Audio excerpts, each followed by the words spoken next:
वृंदावन में व्यास जी एक जज भये, जज महाराज कहलाते थे। अभी की सत्य घटना है कुछ दिन पूर्व की। तो एक जज थे, लोग उन्हें संत जी नहीं पुकारते थे, लोग उन्हें कहते थे कि जज साहब आ गए, जज साहब आ गए, सब पुकारते थे जज साहब। एक संत ने पूछा, जी जज साहब कैसे आए? दिख तो रहे वेशभूषा से साधु महात्मा, जी जज साहब कैसे आए, कहाँ के हैं? तो किसी ने कहा कि भाई ये जो है एक जगह जज की पोस्टिंग पर थे, अदालत में बैठा करते थे, और इनकी ही जहां पर अदालत थी, इनकी अदालत में एक मुकदमा आया और उस मुकदमे से इनका जीवन बदल गया। तो जो वृंदावन में जज साहब संत हुए हैं, तो एक अदालत में बैठा करते थे। उसी अदालत के पास का एक गांव था, वहां एक महाराज जी केवट रहता था, और केवट बड़ा भोला था। आहा, इतना भोला, कोई पूछे कि कहो भैया जो काम कैसे हुआ है, सो कहा तो रघुनाथ जी जाने। कोई पूछे कि ये काम कैसा है, तो वो तुरंत कहता रघुनाथ जी जाने, हमें नहीं है पतो। बड़ा भोला, और नाम भी उनको भोला ही हतो। रोज रघुनाथ जी के गांव में एक मंदिर था रघुनाथ जी का, रोज जाता था, झाड़ू लगाता, पोंछा लगाता, और रोज रघुनाथ जी को देखकर कहता आप ही जानो सब। इके दो लड़का हते केवट के, एक बिटिया। एक बार बिटिया के ब्याह के लाने लड़कन ने कही पिताजी एक काम करो, गांव के नगर सेठ से कछु पैसा उधार ले लो, बाद में हम कमा भी सो चुका देंगे। केवट ने भी सोचा चलो ठीक है, अच्छी बात है, सही कह रहे। तो 200 रुपया उधार महाराज जी उसने, केवट ने गांव के एक सेठ से लिया। लिखा पढ़ी हुई, बिटिया का विवाह किया। कालांतर में लड़कों ने पैसा कमाए और पिताजी को दे, पिताजी जे जाकर के नगर सेठ के चुका दो। ये सेठ जी के पास गए, 200 रुपया दी, तो जो रसीद थी सेठ ने रसीद पर लिख दिया और केवट से कहा लो भाई इसे पढ़ो क्या लिखा है, और हिसाब पाई पाई चुक गया। ये भोला तो था ही, बोले रघुनाथ जी जाने, हमें क्या पढ़ना है। सेठ के, नगर सेठ के मन में मलाल आ गया, और महाराज जी उसने क्या किया कि एक झूठी दूसरी रसीद बनाई जिसमें कुछ नहीं लगाता है, ऐसे ही गोद दी, और जो पाई पाई चुकती वाली रसीद थी वो अपने रजिस्टर में धर ली, दूसरी वाली दे दी। इसे पानी लेने भेज दिया। अब जो सीधो साधो आदमी बेचारो आओ, सेठ से उन्हें रसीद ली और रघुनाथ जी के मंदिर में जाके धर दई कि लो भगवान जौन तुमने कर जालो तो सु चुक गो आज। सेठ की मती मारी गई तो इसने अदालत में केस कर दिया, और वो केस इन्हीं जज साहब की अदालत में गया। तो जज साहब ने पूछा बताओ भाई भोला, और तुमने इनके 200 रुपया लिए हैं? तो इसने कटघरे में खड़े होकर कहा जी श्रीमान लिए। अच्छा तो तुमने चुकाए क्यों नहीं? बोले श्रीमान हमने तो चुका दे, पाई पाई से चुका दे। बोले उसका कोई प्रमाण है, सबूत है? तो जो रसीद गुदी भई ले हतो उन्हें जज साहब के पास पहुंचाई। बोले श्रीमान ये। जज ने देखा, बोले इससे तो सिद्ध नहीं होता कि तुमने चुकाए हैं, क्योंकि इसमें कुछ लिखा ही नहीं। अच्छा एक बात बताओ। रोने लगे केवट। तो बोले रो मत। जज साहब बोले रो मत, चुप रहो। एक बात बताओ, जब तुम रुपया दे रहे थे तब कोई था देखने वाला? तो ये स्वभाववश भोला आदमी था, तो एक ही बात बोले बिल्कुल हुजूर, जब हम और सेठ जी थे तो केवल रघुनाथ जी हते, तीसरा को हते हो ही ना। तो अच्छा जज साहब के जान रघुनाथ जी इनके गांव को आदमी आए। जज साहब बोले काम करो, तुम जाओ जाओ संबंध निकलवाओ। जज ने रघुनाथ जी के नाम से संबंध कटो। डाकिया गांव में आओ, बड़ी विचित्र बात, तो जाके गांव में कोई रघुनाथ नाम को आदमी ना रहा है। डाकिया ने कई जन से पूछो, कहा भैया जी रघुनाथ जी कहाँ रहा? एक जन ने बोले भाई रघुनाथ जी तो यहाँ कोई नहीं, एक मंदिर जरूर है। डाकिया बोले वही बता दो। एक जन ने मंदिर बताओ, बोले ठीक है। ये मंदिर गए, मंदिर गए तो मंदिर के बाहर पुजारी जी बैठे रहे। पुजारी जी को जैसे ही देखा, राम राम जपत रहे, माला ले रहे, सीताराम सीताराम सीता। डाकिया ने पत्र दिया, संबंध, बोले लो तुम्हारे नाव को जो मंदिर को जो रघुनाथ जी के नाव को संबंध आओ और ये मैं दस्तखत कर दो। पुजारी जी ने पढ़ा, मन ही मन सोचे जब भगवान ने बुलाई लो तो हम का यहाँ भगाइए। तो पुजारी जी ने अपने दस्तखत कर दे। डाकिया को लगा रघुनाथ जी शायद जे ही आए। डाकिया चला गया। अब जो भीतर चित्र पत्र लेकर गए रघुनाथ जी से, बोले प्रभु आज लो फूल माला तो बहुत आई तुम्हारे लाने, कपड़ा वस्त्र भी बहुत आए, राजाओं के यहां से सोना चांदी भी बहुत आए, पहली बार तुम्हारे ते अदालत से संबंध आओ और भगवान के चरणन में धर दो।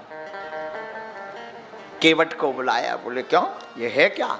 भोला राम केवट बोला हम तो जानते नहीं, रघुनाथ जी जाने।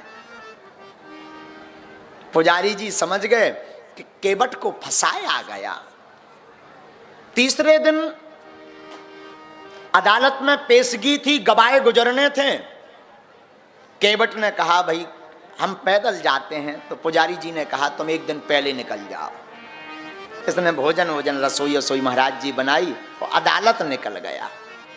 आज पुजारी जी ने सुबह से भगवान को स्नान करवाया और नए साजे वस्त्र पहनाए। बोले प्रभु आज तुम्हें अदालत जाने, और पहली बार घर से बाहर कर रहे, इसे साजे कपड़ा पहन के जाओ। भगवान को बढ़िया नए कपड़ा पहनाए, आज जल्दी तैयार कर दो भगवान, हाँ बढ़िया भंडार और प्रसाद बनाओ भगवान, हाँ कलेऊ करा दो। बोले का पतो अदालत में कितनी देर लगा, भूखे ना लाओ। अदालत को काम और रोके, पुजारी जी की आंखों में आंसू आ गए। रोके, बोले प्रभु तुमसे हमको हजार हैं, आपको हमारे जैसे और केवट जैसे हजार भक्त हैं, लेकिन केवट के लाने एक तुम ही हो। और भक्त की लाज बचा देना, कहीं ऐसा ना हो कि लोग भक्त पर हंसें और तुम्हारी हाथ में अब उस केवट की भोला की लाज है, जाकर के कृपा करके बचा देना। रोने लगे पुजारी जी। उधर अदालती महाराज कार्रवाई शुरू भई। जज साहब बैठे, ये केवट कटघरे में खड़ा हुआ। जज साहब ने कहा बताओ भाई तुम्हारे रघुनाथ जी हैं कहाँ हैं गवाह? तो केवट तो सीधा साधा आदमी, बोले वो तो सब जगह है, इतना ही कहूँ हुई है हर जगह रात में। तो जज साहब लगो के ये बोलबे को ज्ञान नहीं, गांव को देहाती आदमी आए।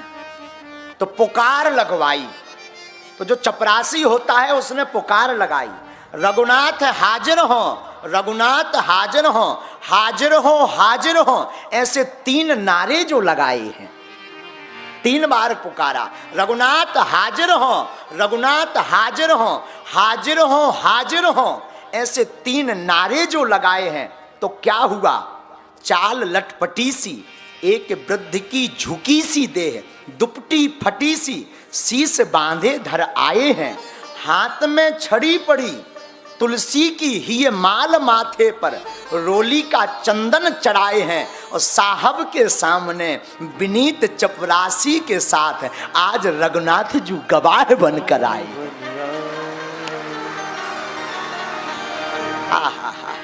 रघुनाथ हाजिर हो, रघुनाथ हाजिर हो, हाजिर हो। ऐसे 3 नारे जो लगाए हैं, जहां ऐसे नारे लगाए तो एक वृद्ध लाठी लिए हुए, माला पहने हुए, चंदन लगाए हुए, कमर झुकी हुई, कपड़े फटे हुए थे और आंखों के नीचे कालिक थी, और जोर से बोला हाँ भैया आ रहे आ रहे आ रहे, चिल्लाओ मत, आ रहे। और चपरासी के साथ चपरासी के साथ भगवान अंदर पहुंचे। एक वृद्ध तो सामने विनीत चपरासी के साथ आज रघुनाथ जी गवाह बनकर आए हैं। कटघरा में खड़े भय तो जज साहब ने पूछा, बताओ तुम्हारा नाम रघुनाथ आए? भगवान बोले, हो हम ही रघुनाथ हैं श्रीमान। अच्छा बताओ, तुमने देखा है इनको पैसा देते हुए? भगवान बोले, जी सरकार हमने देखा, और इन्होंने पाई पाई चुकाया है सेठ जी का, और सेठ जी झूठ बोल रहे। और सेठ जी देखें कि इन्हें तो हमने आज लो नहीं देखो हुआ ना, तो जी हमारे गांव के। अब सेठ जी चिल्ला का है, महाराज हुजूर जो हमारे गांव को लो नहीं को जाने कहां से पकड़ ले आए, खरीद ले आएगे। केवट हाथ जोड़कर बोला, हाँ श्रीमान। भगवान तब तक बोल उठे, जज साहब हम प्रमाण सहित बताएंगे। जज साहब बोले, बताओ क्या प्रमाण है? बोले, हुजूर एक काम करो, इन्हें बांधे रहो, पकड़े रहो सेठ को, और 2 चपरासी इसके घर पर भेजो। आगे बैठका में 17 नंबर की जो बही है उसके बीच में एक पर्ची है जिस पर हस्ताक्षर हैं दोनों के, और उसमें लिखा है कि पाई पाई चुक चुका है। अब सेठ की सुट्टी पुट्टी गोल भाई कि जब बात तो सिर्फ हमें पतो होती, हमारी घरवारी लोहा पतो नहीं है जी है कौन। 2 चपरासी घर गए और वो रजिस्टर उठाया, और जब अदालत में पेश किया बात सत्य निकली, और जहां सत्य निकली तो सेठ दंडित हुआ।